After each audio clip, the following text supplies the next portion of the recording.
Hi there everyone on YouTube.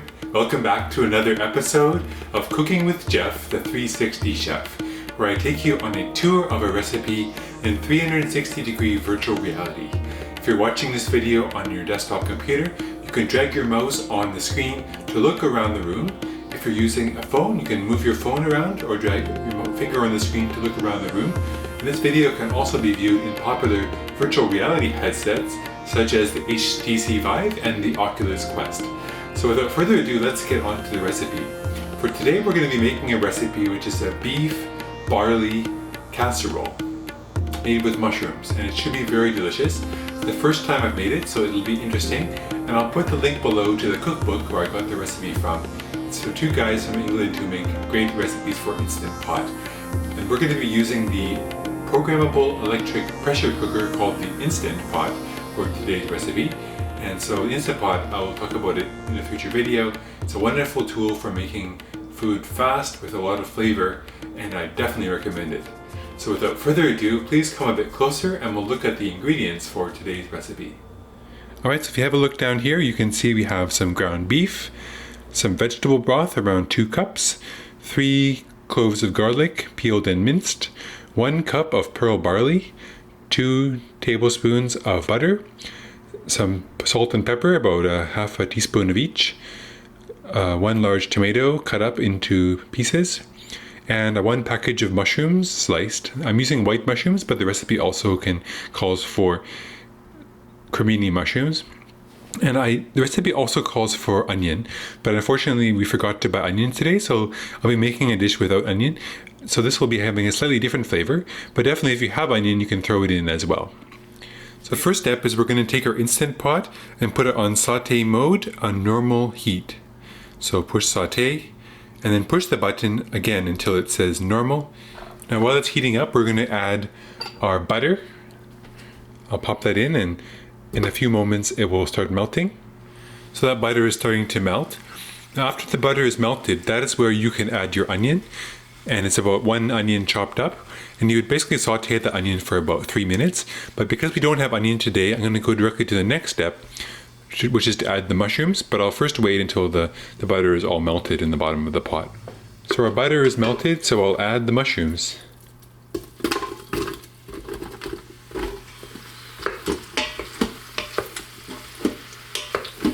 So you want to saute the mushrooms in the butter for about 3 minutes until they soften. Make sure you stir it so that the mushrooms are covered in the butter, so they saute more evenly. You want to stir these mushrooms pretty frequently so they release their internal moisture and that the moisture becomes like a glaze. And actually I read the recipe wrong. It does say to saute them for about 5 minutes.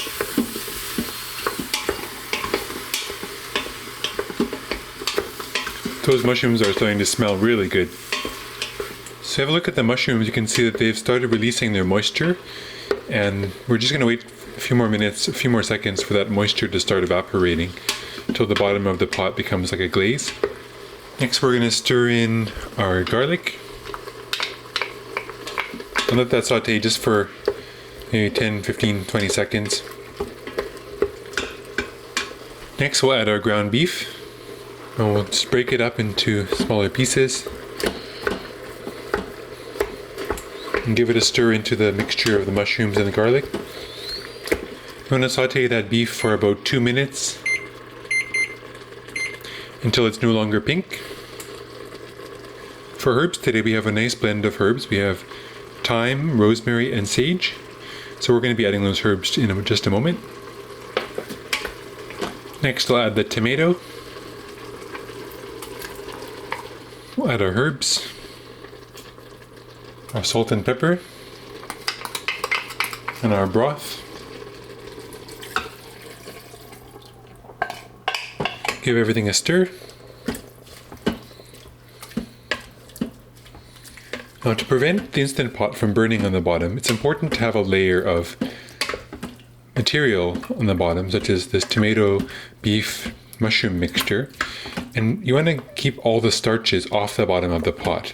So I'll be adding the barley next, but after you add the barley, it's important not to stir the pot because otherwise it could cause it to burn on the bottom. I'll just add the barley and then pat it down. Add the barley on top, and I'll just kind of move it around on top so it's submerged in the top of the broth, but I'm not actually going to stir it. So everything is submerged, but it's just not going to be hitting the bottom of the pot. That's the trick for this recipe, is to not have it burn on the bottom. When you're putting your lid on, make sure your lid has the sealing ring in place. Lock the lid on and turn the dial to seal. We'll turn this off saute mode and turn it on manual, high pressure for 25 minutes. And turn off the keep warm setting, because when it's done, we want to just allow it to release the pressure. I realized that I wanted to add some carrots into the recipe, so before it started heating up, I opened the lid and I'm going to just dump the carrots right on top. So I'll do that and I'll close up the lid again. And I'll turn it back on to high pressure for 25 minutes and turn off the keep warm setting.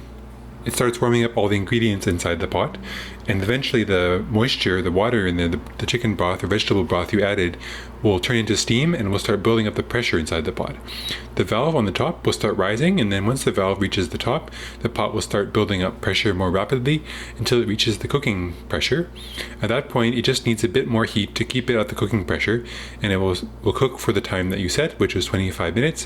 When it's done, it will beep, and then we'll do what's called a natural release for about another 20 minutes, which is where we allow the pressure to just release naturally.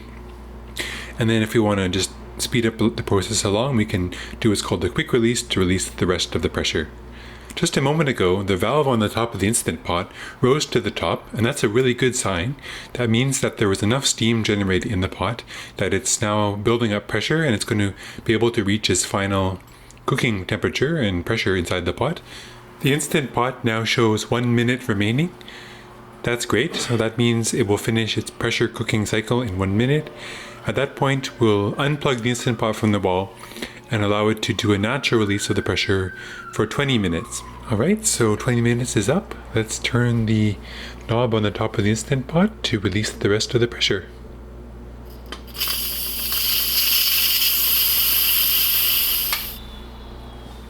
The valve just popped down. That means now the lid is safe to open. So make sure you use some oven mitts and open the lid. And open it away from yourself so that the steam doesn't blast into your face. So now I'll make a little video of what it looks like. Give it a bit of a stir. It's a lovely casserole. Looks really healthy and delicious.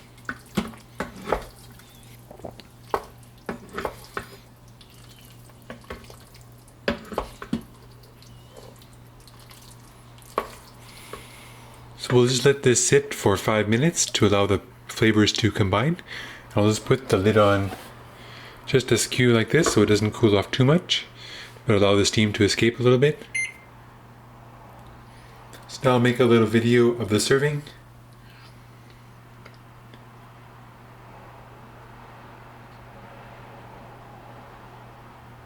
That looks really good.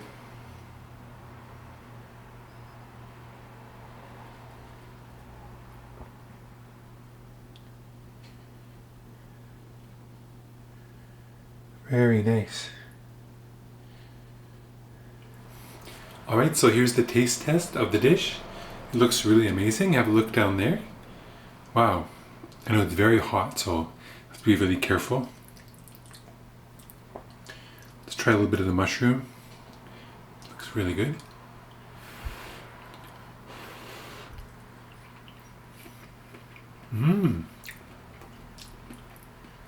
It's really good.